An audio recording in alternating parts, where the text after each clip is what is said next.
There's no such thing as sight reading.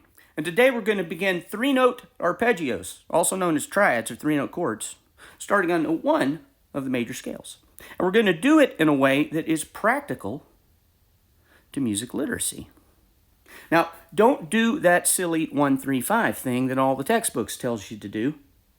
That's a nice algorithm, but it will create a roadblock to future concepts. It'll screw you up on stuff you don't even know about yet. You don't want to get a year down the road and then have to go back and do everything over again because stuff you practice now screws you up on what you're going to do then. So today we're going to use visualization and your knowledge of key signatures to build a three-note arpeggio in the key of C. We'll do it in treble clef, and we'll go 2 octaves. Now, arpeggios, chords, are always visualized in their original spelling in root position as line, line, line, or space, space, space. And for the purposes of arpeggios and visualization in regard to ledger line notes, notes above and below the staff, if the note has a line passing through the note head, like a C below the treble clef, that would be a line. If the note does not have a line passing through the note head, like a B below the treble clef, that would be a space, or a D below the staff, that would be a space. A G above the staff, that would be a space. And so our arpeggios are always going to be spelled and visualized as line, line, line, or space, space, space. So visualize the staff, 5 lines and 4 spaces, just like when we were doing major scales. We're going to have a treble clef over on the left. There's no sharps, no flats in the key signature. That's what it means to be in the key of C. We're building a 3-note arpeggio starting on note 1 of the C scale. We start on C on the first ledger line below the staff. It's got a line going through it, so we're going to get our spelling by going line, line, line. C's on the first ledger line, E's the bottom line of the staff, G's the second line from the bottom. Now when we change octaves, it switches to spaces. But it doesn't matter because it's the same spelling. It's our same C, E, G. We already found the same spelling when we did the first octave.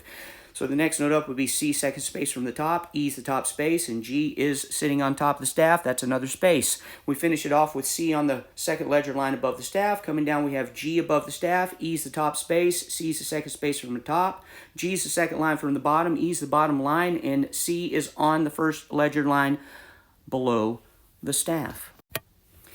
Now, the reason we're starting with a 3-note arpeggio is because that's the smallest possible arpeggio.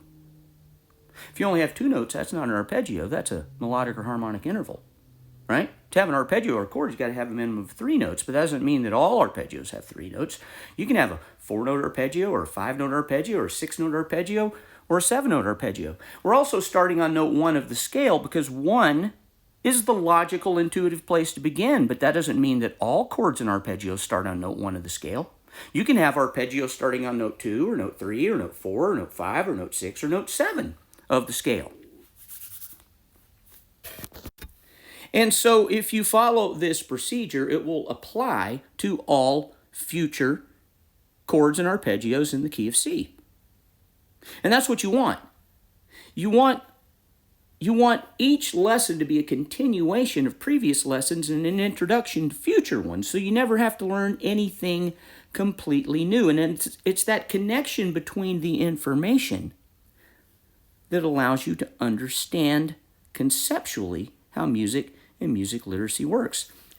If you do the 1-3-5 thing, that's only going to work on the very first arpeggio. There's 35 arpeggios in the key of C. Only one of them is notes 1, 3, and 5. All of them are line, line, line, or space, space, space with no sharps, no flats in the key signature. My name's Mark Dooley. I've been a private music teacher for 36 years, focused on practical theory and music literacy. If you'd like to hear more, follow me. If you'd like lessons, contact me. If you can learn how to read words, you can learn how to read music.